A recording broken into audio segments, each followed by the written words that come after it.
Oh, hello friends. I'm David Voth. I hope you're having a great day because I'm having a wonderful day here in Texas.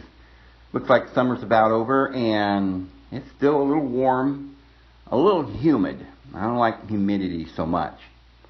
But yeah, I'm enjoying it. I've enjoyed this summer and I hope you're all having a great day. Today I want to talk about something that I don't think you're ever going to really hear a lot about this. There's a lot of little things we're going to cover today that I don't think you probably ever even heard. Right? Just stuff that happens to us on a daily basis in our world where we're being intentionally lied to. We're being told lies and falsehoods. We talk a lot about some of the religious symbols and things that we've never understood, that we've been lied to about. Some of the things that we've been taking literally. We never really were allowed to know what all of this was about because the Catholic Church burned all this information. It's not like it just was, oh, well, we've gone 2,000 years and we've just lost all this information. It's just par for the course. Well, human beings, we're just so silly.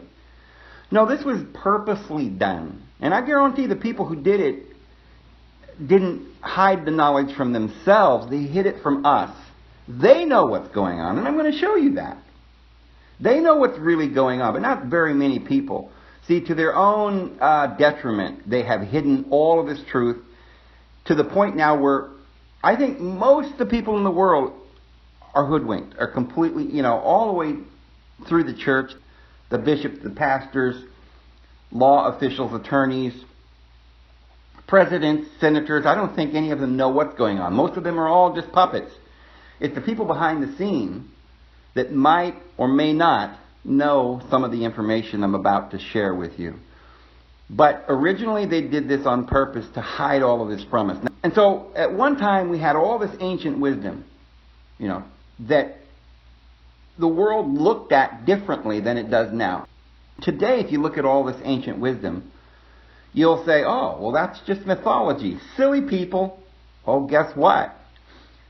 Though that information that we've been told is wrong and evil and you could be crucified for looking into it and stuff, that information was actually the truth.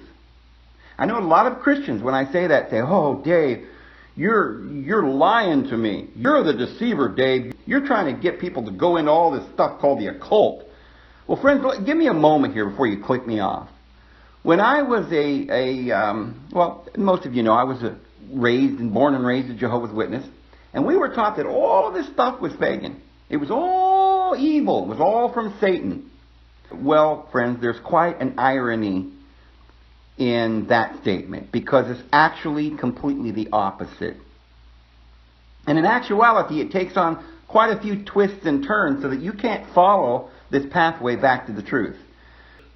Because you see, before the church, the church was like, and I'm talking about the church today, what we believe in today, like the Catholic Church and the Protestants are a little different, but the basic thing we call Christendom, right? This entire world that has this book called the Bible and we all believe in it.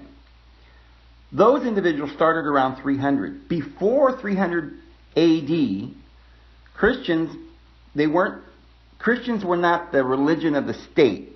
So they weren't really a religion. They were little communal orders. There were different ones.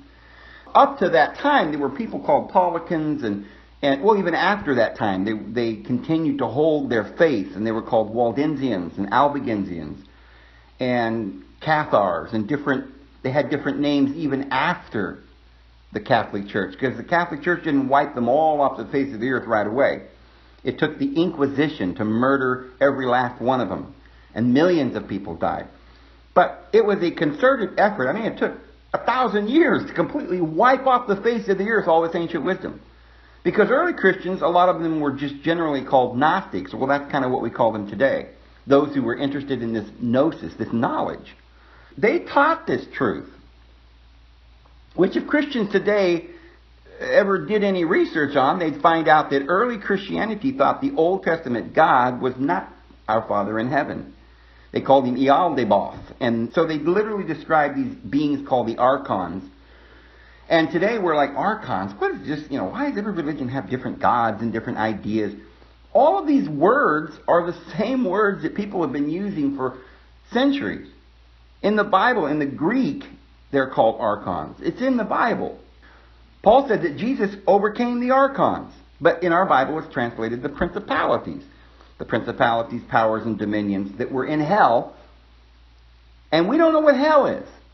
See, we don't know. It's the bottom side of the wheel of astrology. A long astrological timetable we went through during the Dark Ages, which doesn't mean just the last 2,000 years. We're talking about the Dark Ages of man for the past many thousands and thousands of years. And this is why the Bible talks about the aeons and stuff. So this church took 1,000 years to destroy every remnant of this ancient wisdom. Now even Christians say, oh yeah, that's true. They were all pagans. We had to get rid of them. Right? And you'll admit, there were a lot of people condemned to die on crosses and stakes, and they were burned alive and murdered, and they had the Inquisitor, and he'd go in the Inquisition, and they'd bring people to trial and murder them. So we know that, but you're thinking, well, they did that because they were all demon worshippers, right? They were witches. They had little warts on their nose, and they had pigs in their house, and they had a black crow in their yard that they were talking to or something, and they rode brooms and stuff, right? Friends, don't you see that was all made up? It's a phony story. These individuals that they murdered were slandered because these were the original Christians. See, friends, Herod went after Christ. And so the Roman emperor went after the true Christians. And it was the Roman Emperor Constantine that made this religion today we call Christianity. And that Roman Emperor didn't like the true teachings, so they got rid of them. You know, the Bible says there's going to be an apostasy. Now, even Adventists and certain Protestants know that. Many of them teach that the Catholic Church was the apostasy. But see, they're just thinking, oh, well, they just got off a little bit. If they just would straighten out what they believe on the Trinity and perhaps faith, or praying to the saints. That's all. It's not, they're still the same religion. We're just Protestants on a few little points. Oh no, friends. The apostasy is much deeper. You're in the apostasy. The great whore, Babylon the Great, she's got a lot of harlots. She's got a lot of daughters. And you're part of this confusion, my friends.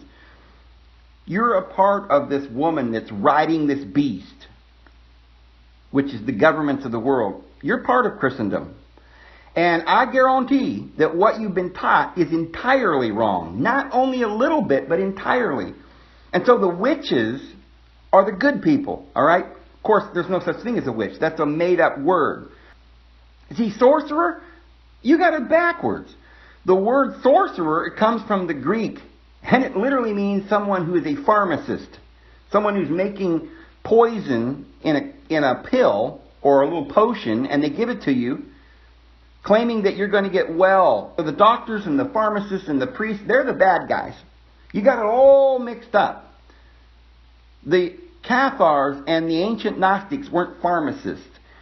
The original therapeutai were called physicians, and they never used drugs in their therapy. Therapy comes from natural cures and remedies and spiritual alignment with our Father in heaven. Luke the physician was not a sorcerer, my friends. Those are two different types of healing. One is the natural healing, and the other is a pharmaceutical doctor type of healing, which all of Christianity has gone after. They've gone after the sorcerer rather than the alchemist. Because you see, the alchemist is a chemist.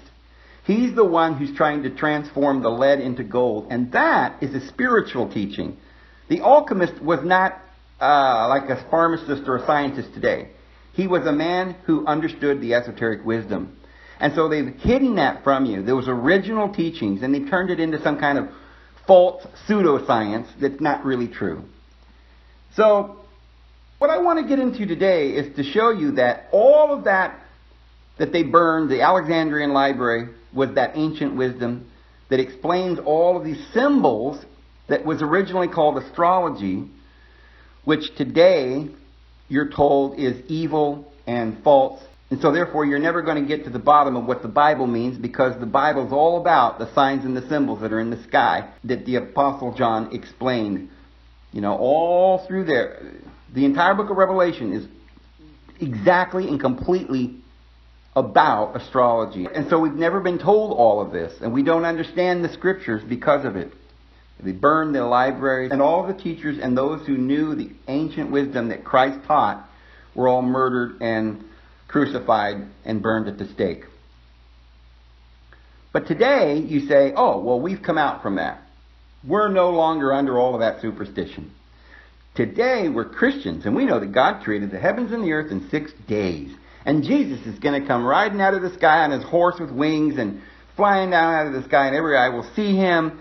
And all the people that are in their graves are going to claw their way up like the night of the living dead. And their flesh is going to come back onto their bones, and they're just going to walk around. And this is called the resurrection. This is what we believe. Oh, buddy. Oh, and all the wicked and those who do not accept the teachings of the church, they're all going to be wreathing and gnashing their teeth in pain in this eternal fire. And we're all going to stand there and clap our hands and say, oh, look at those stupid people who didn't believe in our religion. But we're all going to sit on the clouds and play harps, right? And we're going to be surrounded with rainbows and fairies. Oh, it's going to be great. Every man's going to sit under his own vine and his own fig tree. Well, friends, wait till you hear what is really going on. You see, in 1776, we won our independence and made a constitution which said that all men are created equal.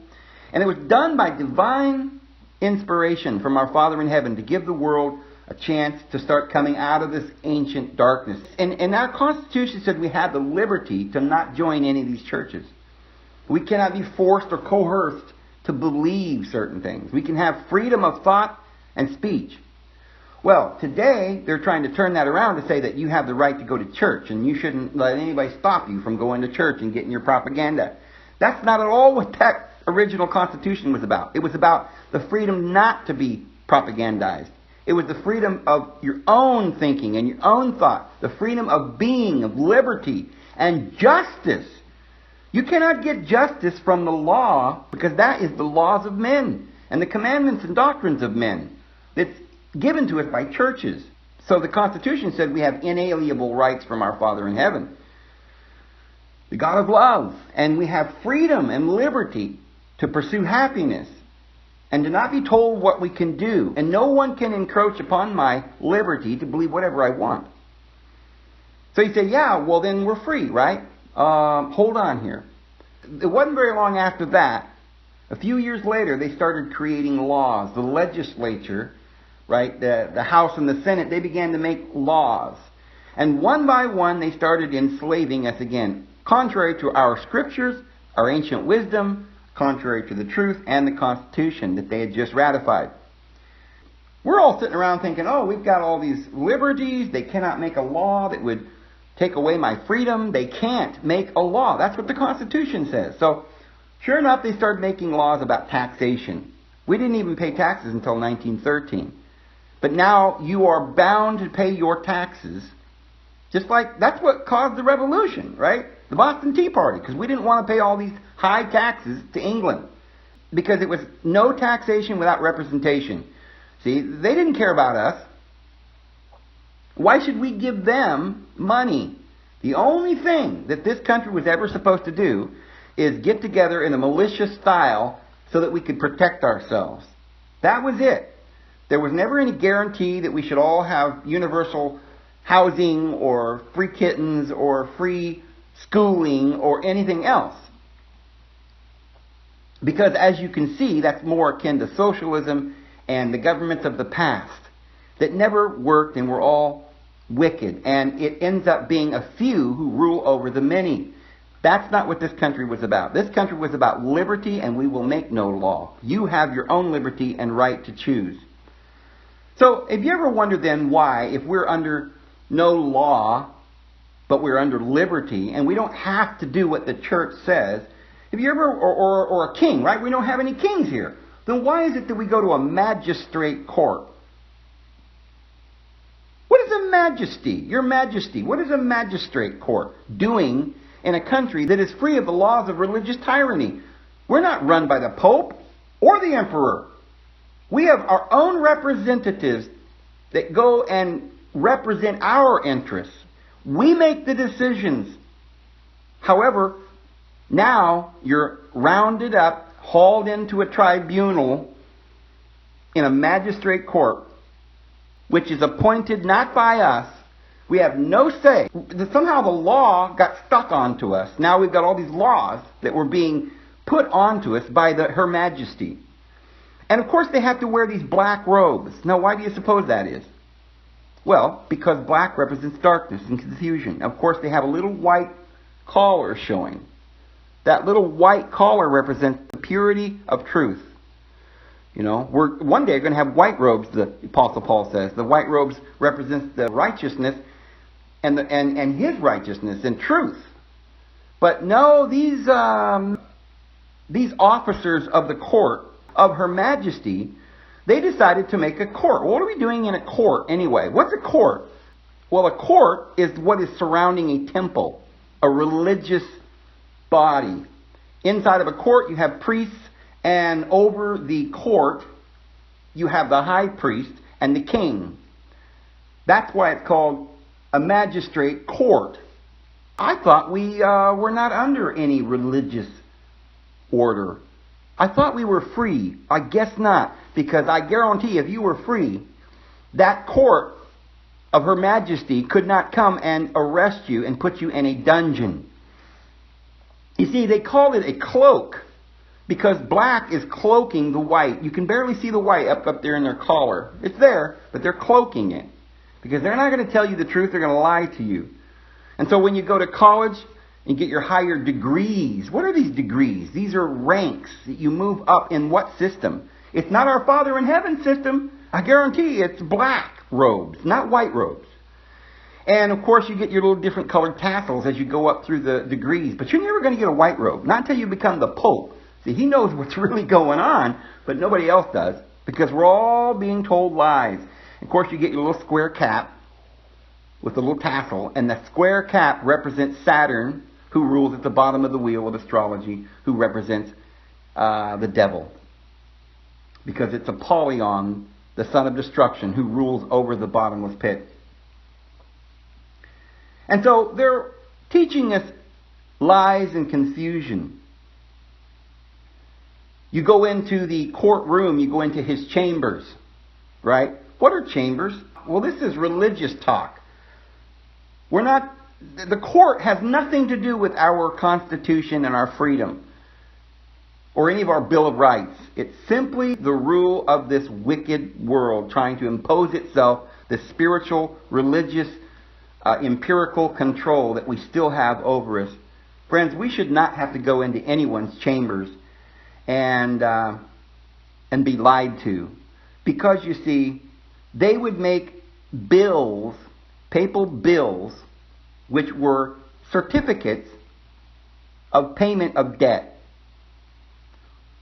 Debt to who? Who is it that we owe anything to if we're free?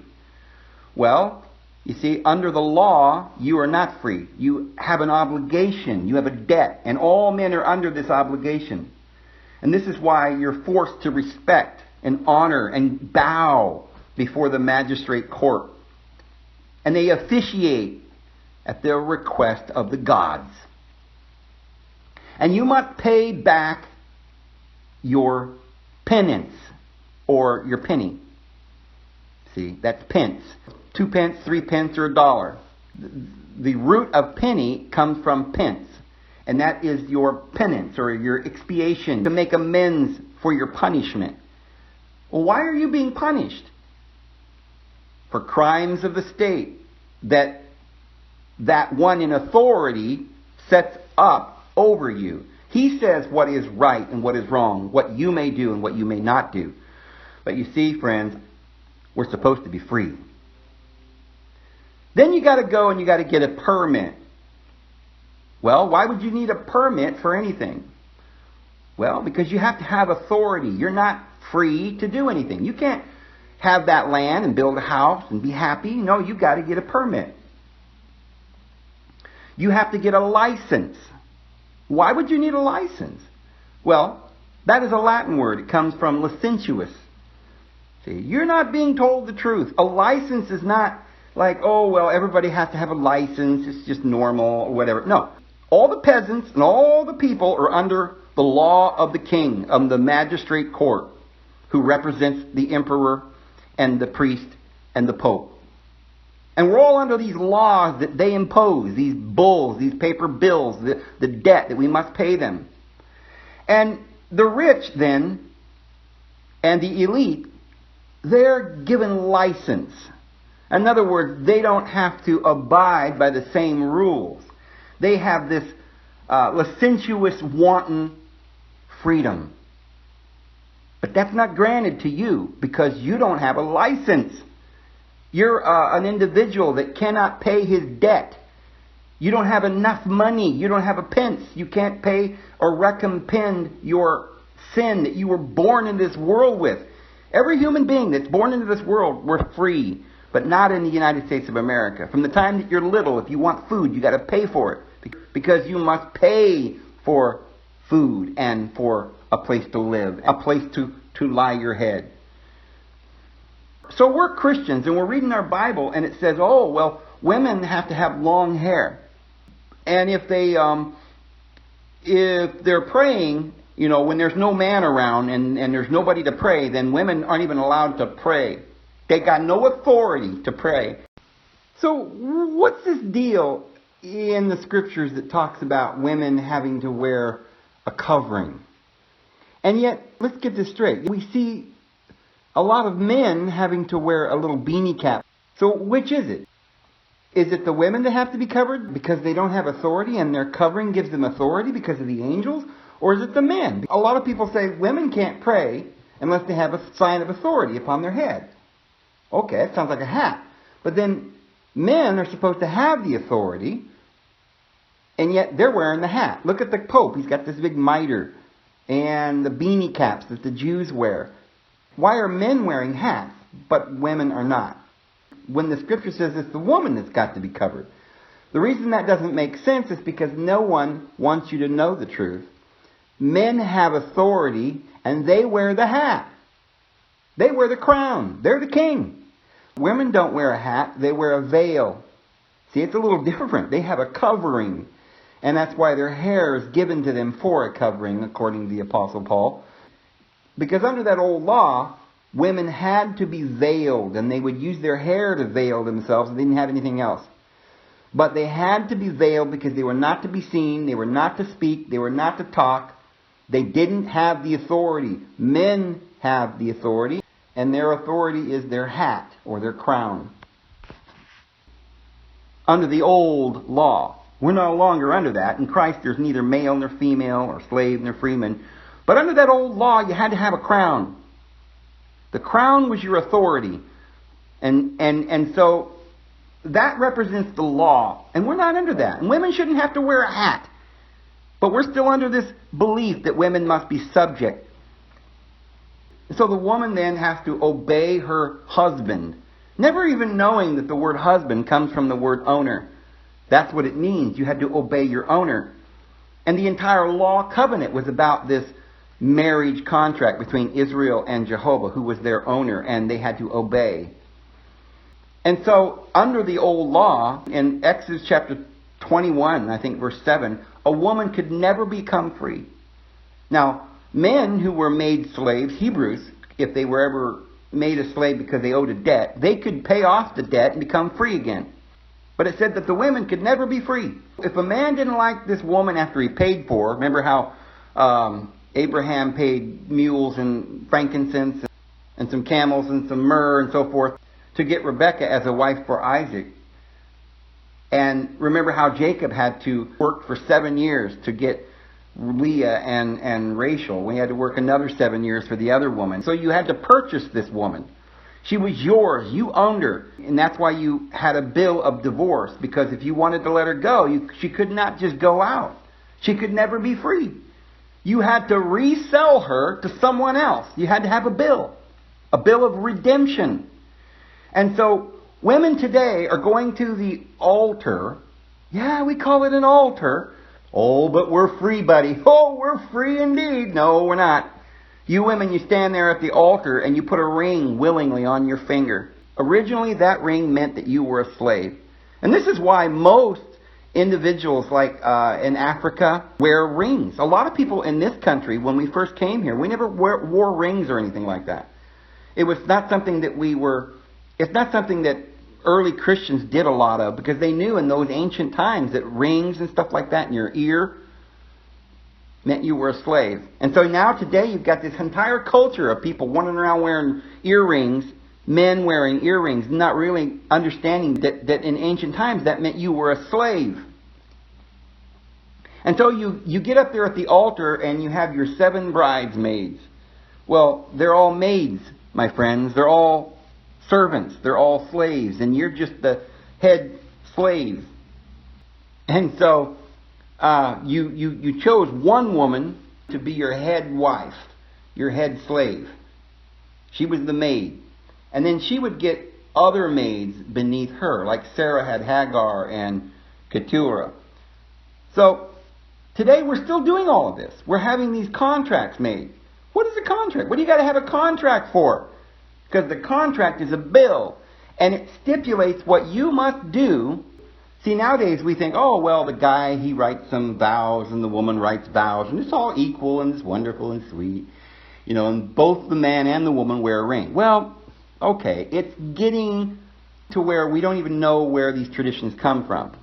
But it was the woman who wore the ring. She was the slave. And the contract wasn't a vow between two people. The woman had to swear that she would never leave him, or she could be put to death. A man could not commit adultery. You never stoned men for sleeping with another woman. In fact, a man could have as many women as he wanted. He could purchase as many women as he could afford. Right? If it was $1,000 for a woman and he had the money, he can have her. Maybe that's a really good breeder, right? You might get $2,000 for that woman. Okay, if you got the money, you can get that really beautiful woman. Yeah, she had nice wide hips. She'd make a good breeder. That's all she was. You bought women to have sex and produce children for you, right? And a woman could never be an heir. She could never own anything. But the only way she could have any rights is through her firstborn son or through her son. He would be the heir, and then she could still live on the property because, her son would surely have some honor or respect for her because she had a contract. They signed it. So you couldn't just throw the woman out because you had a contract. And under the contract, in Exodus chapter 21, if you purchased a woman, she could never leave. She was always a slave. You could tell her what to do. She had to do it. You had to give her a couple of things. You had to give her food and clothing. You could beat her as long as you didn't beat her to death. Right? You could beat her if she didn't obey, but you couldn't kill her. That was true of even slaves. You could beat your slave at the point of death. I mean, even though he could be laying there bruised up, beaten, broken legs, you beat him almost to death. And he ends up dying 3 days later. Well, then you got away with it because he didn't die right on the spot. So then literally you could beat your wife or a slave of any kind to death as long as they didn't die immediately. So these rings then represent slavery, and maids were slaves, and bridesmaids were slaves. The peasants is a Latin word that literally just means the pagans, right? Those people, they're not the elite, right? They're just the peasants. And they were all basically your slaves. You had the plebes and the peasants and certain, classes of slaves. We're told in India that they had the caste system. And if you had a different colored dot in the middle of your forehead, then you were of a different class. So some of these individuals were slaves, and some of them were slaves of slaves, and some were slaves of slaves. Well, that was going on here too. And so you had all these pagans, these peasants. Today we call the heathens, pagans, people who don't deserve to live, right? The church started attacking all the peasants. It's a Latin ecclesiastical word that meant those people that were nothing and didn't deserve any rights, and you could murder them and beat them. And so they would take you to the courtroom, and the one who judged your fate would sit on a bench. So to this day, you go to a courtroom and the judge sits on the bench. So the bench was something that sat up against the wall. The wall then was the court wall. So that's why you go to a court and see a judge who sits on the bench. And he would preside over the court. As time went on, there would be certain individuals that would come and represent you before the high priest or this magistrate official, the one who was officiating for Her Majesty. And so you went to this magistrate court, and he would sit on the bench. You weren't even allowed to approach the bench, so you had to get somebody to approach it for you. And that was called the bar, because you couldn't go beyond the bar and get too close to the judge.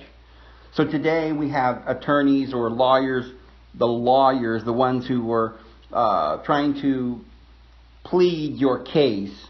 They weren't really pleading your case. It's not like you had a right to anything, because you don't have the right to talk to the judge. You don't have a right to say anything. To this day, in our system, what you think is somehow fair, you get a right to trial by jury, a speedy trial, none of that. We don't get any of that. And somehow or another, we think that if we're represented, that that's a good thing. No. Nobody can represent you except your own mouth. You have the right to enter right into our Father's throne and present yourself to Him. And He loves you. But not on this earth. You had to get someone who was a priest. You had to get a lawyer. That's what a priest is. A priest is the one who adjudicates law. Adjudicates means to judge you based on the law of this God Moses, which is now carried on down to our magistrate courts here in our country.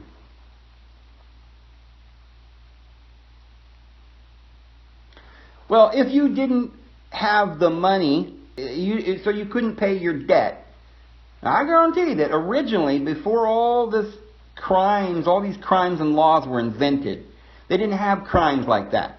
Most of these courts were just throwing peasants in jail because they were vagrant, because they didn't have a job, and they would put them to work to try and teach them that they had to be slaves, they had to be productive.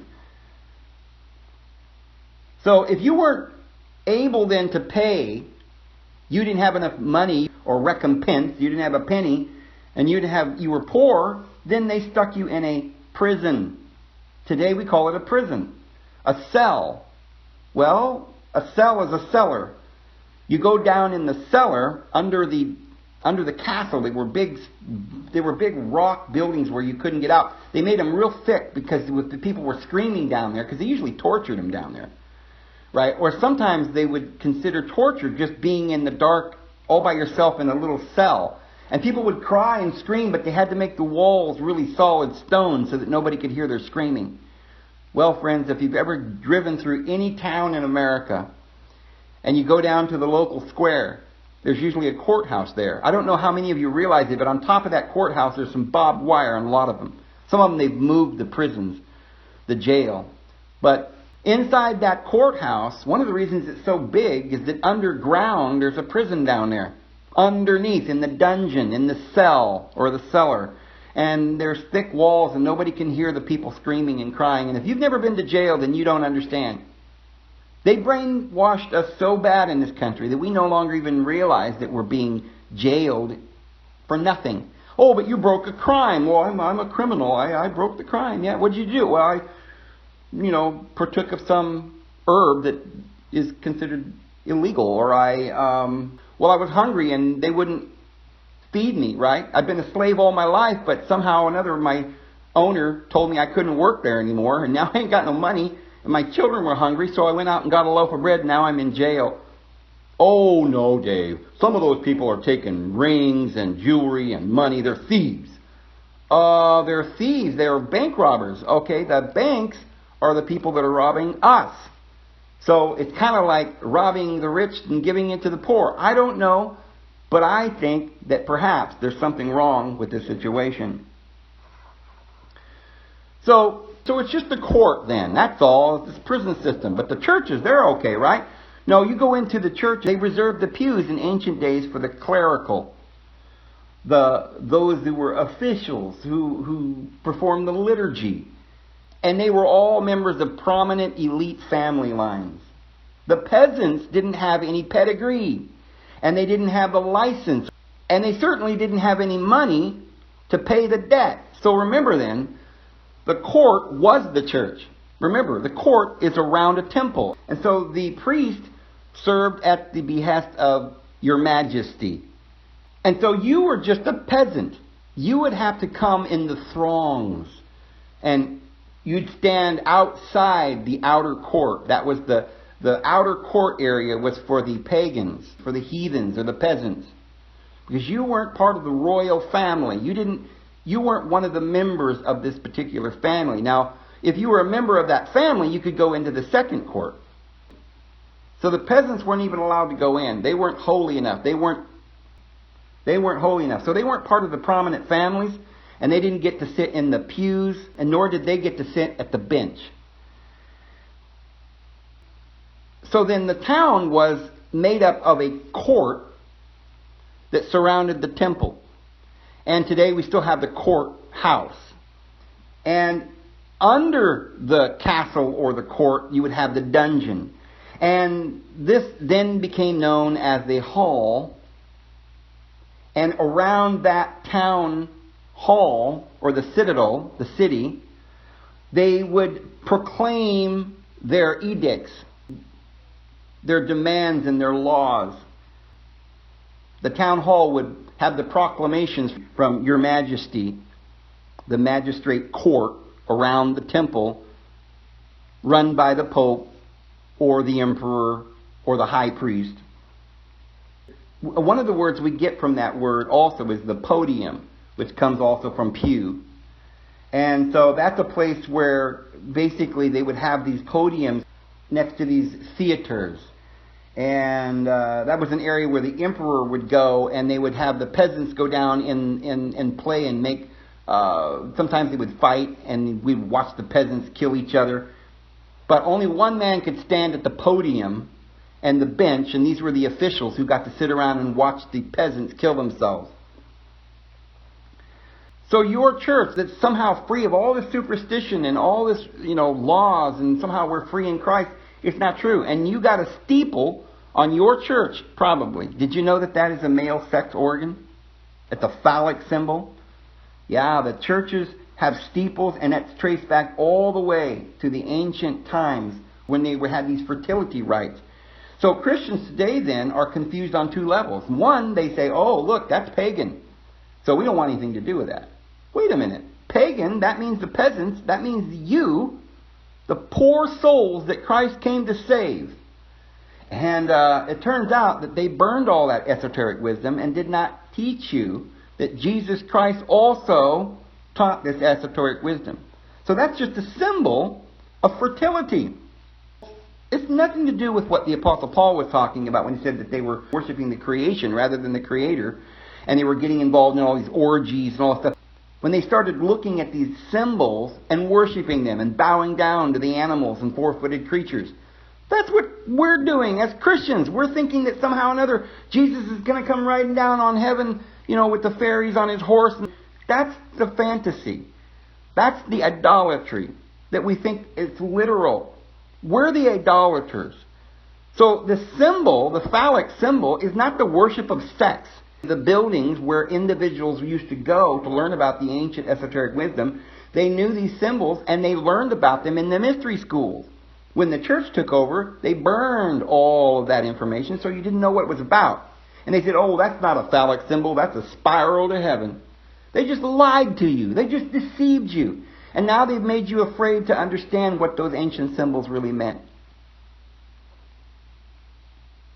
So because you don't know what it means and you're all confused and you're just a peasant and you don't even know what a peasant is and somehow you think those people deserve it to rule over you and you go to your magistrate court and you get sentenced because you ain't got the pence to pay the price under the Inquisitor, well then you get sent down to the torture chamber, which is a windowless underground cell. Sometimes they had little candles. It was supposed to be dark because it was actually designed to make you feel very scared and to be in great depression and despair because they wanted you to recant and realize that you need to go to work and be a slave because you weren't working hard enough. That's why you got sent to the court, because you had a debt to pay.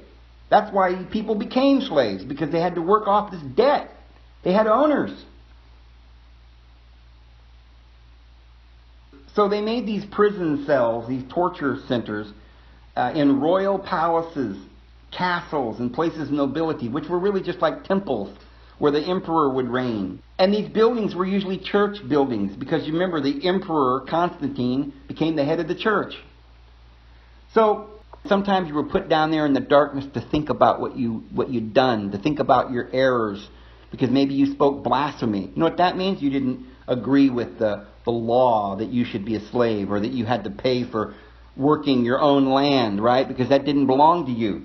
So you had to sit down there in the dark to think about it. And if that didn't work, then they took you into the torture chamber. They had certain gradations of chambers that you would go down lower and lower and lower. And way down at the bottom, underneath the castle, in the prison, way down deep, where you couldn't hear anybody screaming, that's where they tortured you. The Inquisition is where this all started. These torture chambers, these prisons, these dungeons underneath the courthouse. When they came over to Brazil and Peru and South America and Mexico, the inquisitors would come and force everybody to be Catholic and bow down to their religion, take away their culture, and force them by their law to bow to Her Majesty. And you had to say Your Honor, and yes ma'am, and yes sir. We came over here to get rid of this tyranny, these inquisitions. Early pilgrims that came to America did not believe in torturing people and having all these prisons. The criminal justice system did not start here in America until well after the American Revolution. And of course it started right away. I mean, it got going right away because these feudal lords and emperors tried to get their tentacles over here. They kept trying. They didn't give up. They're not going to give up their power. They considered us nothing. So the first kind of beginnings of these kinds of things started the Jacksonian era. And pretty soon they started imprisoning people into rehabilitative labor programs, which had a lot to do with imprisoning slaves that supposedly were set free, but the slave owners didn't really want them to be free, so they just gave them a job. And if they didn't show up for their job, or they were vagrants, they got put into the newly created prison system. And the police was originally created to police not crime, like we're being told today, that somehow human beings just have to be policed. They didn't have police in Rome or ancient Babylon. Police is something we started. And it happened after the Civil War, when all of these peasants were supposedly free by our Constitution. How dare our Constitution set people free? So they had to crack down. So they began to create this law and order, and we put police on the streets to protect the interests of the rich. These peasants didn't have anything. They didn't have a pot to piss in. And they didn't want them to be successful. If a peasant went out and got some land and said, I'm going to, have a crop here and stuff, they'd go and burn out his crop. And then they would, lynch him, or they'd say, oh, we got a vagrancy law. You're just walking around with no money? Well, you're going to have to go into jail then, because that's illegal. You're drinking booze? Oh, I guess that booze wasn't made by Mr. Peabody, right? Mr. Peabody's coal train didn't provide you with that booze. You can't make that booze. That's illegal. You don't have license. You're not allowed to do the things that the rich are doing, so we're going to put you in jail. So that was the second wave of imprisoning people after the Civil War. And they call it the progressive era. Oh, you Democrats, you progressives. Do you know what that means? Oh, buddy. It means you're going to go to jail. It's the progressive era. And so they began to say, oh, we can have parole, right? Probation. In other words, they would take you to court and they would sentence you to being basically a slave of the court for as long as they saw fit. You didn't just go to jail for a period of time and pay for your debt, but you had to be on parole now. Now you were under their eye. They're going to watch you, buddy. Wear this ankle bracelet, right? You got to pay the court bail so you can even be free. And then in the 1970s, they started really going hog wild. And so they expanded the prisons to the federal state level. And since about 1973, the number of incarcerated people in the United States has gone up 5, 6, 7 times till today, which at this point in time, the United States has more people incarcerated in prisons and being tortured in these dungeons than at any time in the history of mankind. Far more than Gulag or Hitler ever thought of doing. You know, we talk about how the worst thing that ever happened in the history of man is that somehow there were concentration camps in Germany because there was a war going on. We're not in a war, friends. And yet we've got more people in these concentration prisons, these camps, these areas surrounded with a fence, and people are walking around imprisoned there. It's an imprisonment camp. And we've got more of these, hundreds. I mean, people keep talking about, oh, FEMA's coming, right? And they're going to start imprisoning people. They're already doing it. They've been doing it in this country for 100 years, and it's getting now to the point where you don't even know you're a slave. They've taken over your mind as well. And this phone, this is where you're really going to get sucked down the tube into the board till you don't even know that you're a human being anymore. Friends, we could go on and on and on and explain all the meanings of all of the words, where the bank came from, and how all of these new legislative laws that have been put into place, one after the other, after the other, after the other, taxation and vagrancy laws and Jim Crow laws and, you know, all of this stuff that's been going on for 100 years in this country, and all the little words that we don't understand, like court and robes and penal camps and jurisdiction, right? You had a jurisdiction, you were under the jurisdiction of Her Majesty, and how really we're under the Constitution here in this country, and the only way they could legally put you under their laws is by using the Maritime laws, which is the law of the sea. Because this is our country. We got a Constitution, and they cannot make a law against us. However, when you step onto a ship, you're under their law. And this is why all of our laws have a lot of maritime legalese words like currency, like the current flow of the water, the flow of cash to the banks of the river. That's where we put our money. And you got to get a document because you park at the dock. The ship pulls into the berth. And so then you get a birth certificate because you were born, technically you were born from water.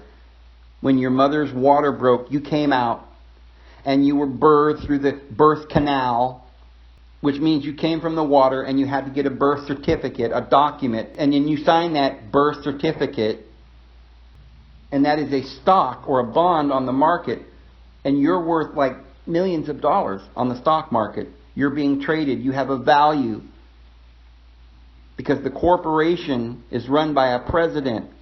Our country's not run by a president. We didn't have a president in 1776. That's something else. Presidents are over corporations. That's why a lot of the countries in the world have prime ministers, because they're under the jurisdiction of the Pope. But there are 3 countries that have presidents: Russia, China, and the United States, because we are corporations. That's the only way they could take China over. China has laws that the land cannot be sold to any foreign power. So they couldn't take over China. They had to start a corporation. And they hired a president. And guarantee it, friends. You know, we're hearing all this stuff about how, China's buying up the United States and China's doing this. That's just a covert action by the elite. They run their president over their corporation in China. And friends, we better understand what's going on and the slavery that we're in. Because even if Trump wins and puts a lot of these people in jail, we've still got to face the fact that all of the wars are unnecessary because they're the ones financing the wars. We're just peasants and we're still not free. And buddy, we need to be free. So anyway, I just thought you guys ought to know. This is David Vos. I'm going to go ahead and go. We'll see you again tomorrow. Have a good one.